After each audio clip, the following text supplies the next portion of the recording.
Assalamu alaikum. I feel very unfortunate that I'm not a participant in this gathering, rather treated as an outsider who comes and goes away. Because I always feel I'm part of the community. That's where my life is spent, and my work was shaped. My ideas were developed. I'll be missing out everything that you'll be talking about, which I'm very interested to hear and learn.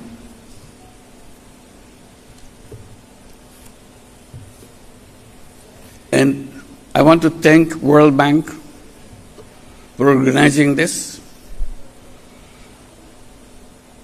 This was our responsibility to organize, but we failed. World Bank has to step in to make it happen. That way I feel very deprived, very frustrated that we couldn't do it. It was part of our plan, part of our responsibility in the past to organize this as a part of SARC. SARC is a word, is forgotten. That's a shame on us. This was supposed to be the idea of SARC, that we get together and make exchanges and learn from each other. For some very difficult to understand reason, we have to stop that. And ever since I has taken the responsibility in the government, I'm repeatedly reminding that we must get back to SARC. That's where our family belongs to. And I will not give up repeating that appeal to the governments of the region.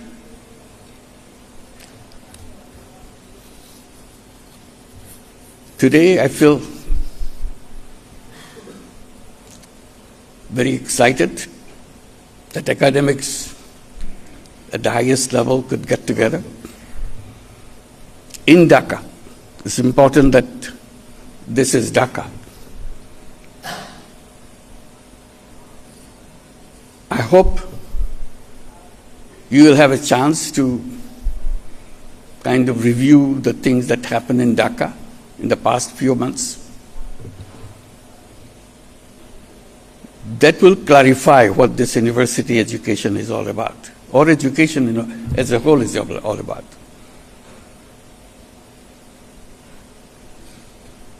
I'm here, my colleagues are here, because something happened in Dhaka. Otherwise, there's no reason for me to be here, for my colleagues to be here. And I thought that will be the core of the subject to discuss in this gathering. Who are these young people that we are dealing with? They have their own mind.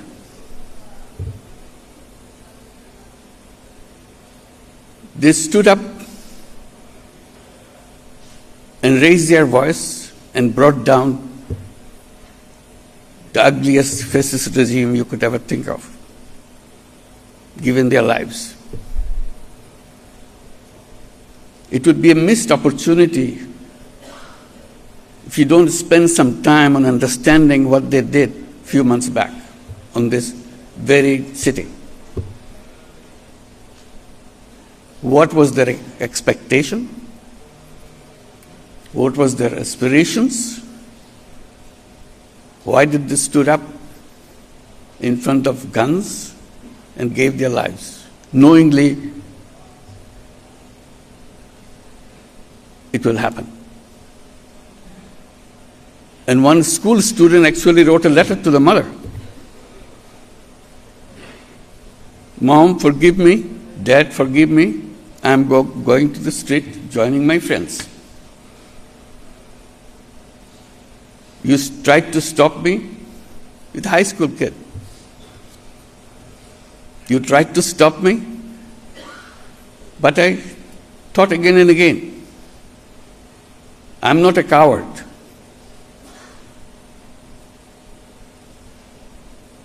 My friends are on the street, they are giving their lives. I cannot hide here sitting and hearing about that. So I'm leaving. Forgive me for that. If I don't come back, please forgive me. So it was not sudden outburst. It's very pre-planned things. I wish you will have some occasion to see the videos of the things that happened in the city of Dhaka. These are not new. It happened in Sri Lanka. It just happened in Nepal. It happened in a big way in Dhaka. So what does education mean? What this university means? What the role of the teachers are all about?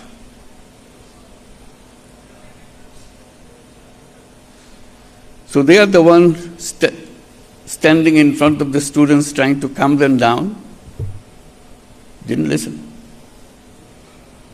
Gave their lives and made it happen. Now it's election time. Election is coming up on 12th of February. The uprising tore apart everything. They created their own charter, July Charter, to undo everything that we are stuck up with. So there will be referendum to adopt what the future constitution of Bangladesh would be like. Because they felt the root of all the trouble is the constitution. We can't go along with that constitution. We didn't teach them in the classroom all those things. They were not taking courses on that.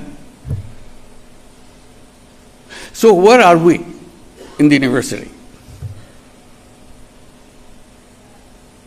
Who are we talking to? Today, they have formed their own political party. And very soon, on the 13th of February, they will be on the ballots. I'm sure some of them will get elected. They were in our classroom the other day. Now they are on the street, and then they are in the political party of their own. And if they get elected, someone may be the education minister. Tell us, the community of educators, what education is all about. What the university education would be like, what it should be. So it's a world of very different kind.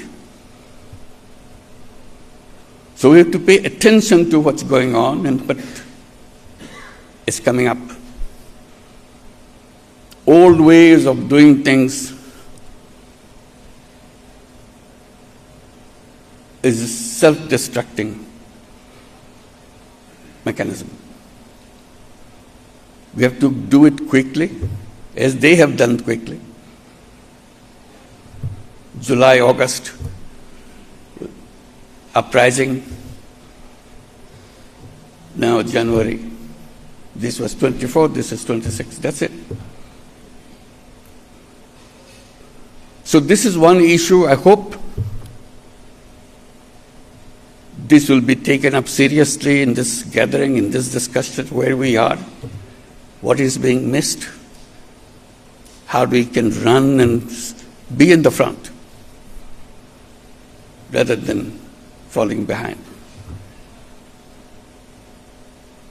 So that's the challenge of the day. It's not going away. It will show up again and again unless we fix us all the things that we pass on in the name of education. I hope you'll have a chance to invite some of those leaders to come and tell us why they moved from the classroom to the street. And what is their expectation? What is missing in the classroom? So there is no mismatch. Education on one side, young people on the other side. That's no good. So this is an appeal. See if you can look through the videos since you missed out the real happening, but only a few months back, right here on the street. And ask yourself, what does it mean to us as a whole region, not just one country? The other issues that I wanted to share, which I have been fondly pursuing as a lone voice, probably, that our education system is wrong. This is a simple point I was making, I keep making. Our education system is job-oriented education. In the back of our mind, that everything we do, we think, if you go through this, if a student goes through this courses, they'll be good enough to take a job. If he or she fails to take a job, we think it's failure on the part of the student, not us.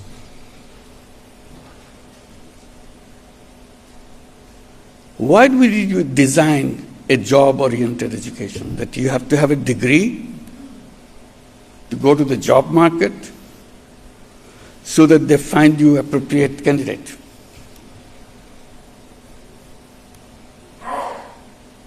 Is this the purpose of education? I'm sure you've gone through many times from a different perspective. How to adapt your syllabus and everything to be appropriate for the market, quote-unquote market. My position always has been, human beings are not born as slaves. Each human being is a free person. Job comes from the tradition of slavery. You slave for somebody. You don't like the job, but you do it because they pay you. That's slavery.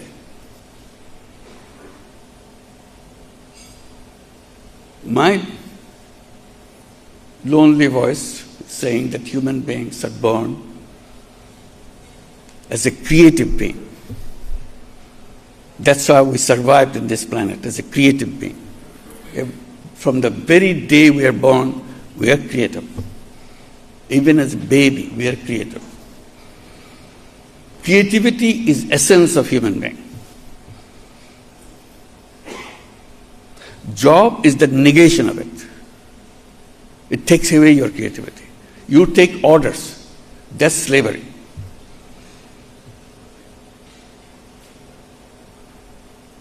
These young people who marched on the street, they refused to be slaves, refused to take orders. And that's where the conflict began. So what kind of education that you will be giving This is a question I raise with you. You may dismiss it. You may pause for a while. But this is my point. Should we continue this education to create slaves? Turning creative being into slaves. That's a criminal job.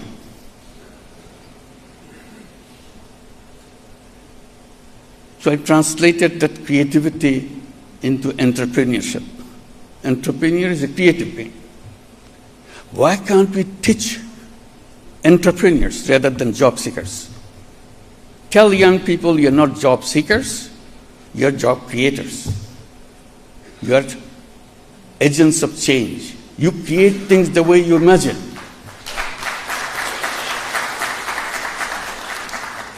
Imagination is the essence of human being.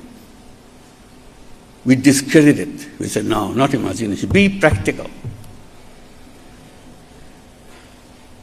Human beings are not born to be practical. They are born with enormous power of imagination. That's what drives them, makes them fall crazy. That's why they gave lives, imagination. They had nothing on the street. They had an imagination. We want to build a new Bangladesh. That's their slogan. And they were committed to it, didn't give up. Older people telling them, no, you go back to school, get some jobs. Uprising is over. Fascist regime disappeared. Now go back. They said, no, we're not going to go back. We came here for a purpose, not just throwing away a regime. We want to create the country in the imagination that we have. As you go around in Dhaka city, you'll be doing probably between sessions or after the sessions, you'll see the walls on the street. Every wall is painted. Still the painting is on. These are not artists. All these young people are not artists. Just the kids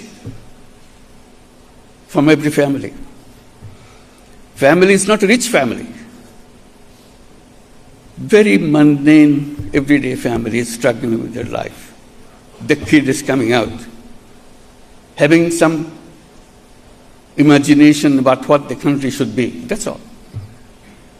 Burning idea in them. So while they are fighting on the street, giving their lives, they are painting on the wall. What's wrong with this society? They draw pictures. They're not painters. They've never painted anything before. But this time they did. It's all there. Amazing expressions. You don't have them in their textbooks. They never learned from any poem or anything. Just figured it out, what this is all about.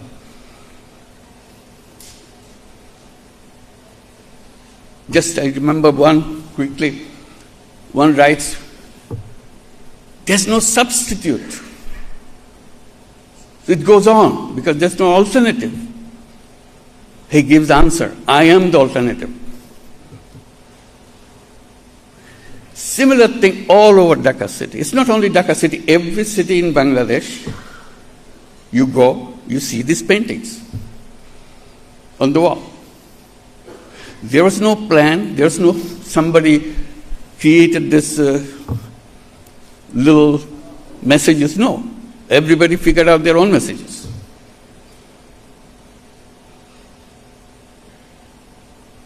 They just go to the little shop on the street, ask for money.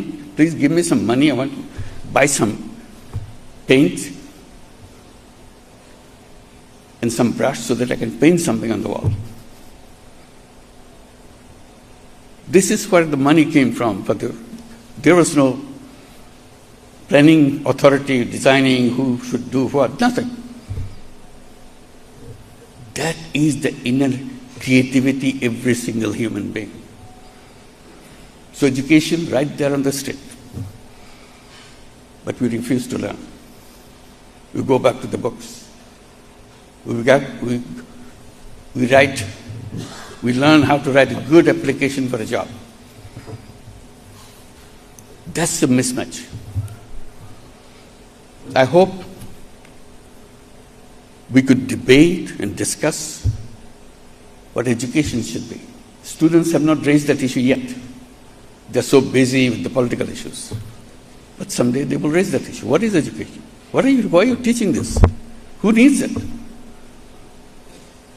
They will define what the education should be. And you should help them. Because we failed. We failed to help them grow up in their imagination. Make them imagine, make them go for it. Because that's what life is all about. Imagine and make it happen. I hope you'll have a chance to go through this from the videos or even inviting some of them. They will feel awkward because big professor sitting in front of students to listen. They may mumble. They're just like any other kid in your classroom. They're scared of their teachers. But because of the uprising, they may have hardened a little bit. I'm not talking about boys. I'm talking about both boys and girls. You listen to those girls who were pushed in the back of the home. Now they are leading the nation. Same girl.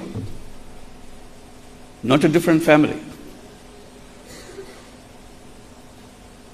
Same girl who are taught again and again, don't do this, don't do this. You're not supposed to do this. She's on the street, speaking out her mind. So you're in the right place and see what it means to our region. Our region is a one totality. It's not pieces that doesn't fit into the picture. It is a one whole picture. We work together. We learn from each other.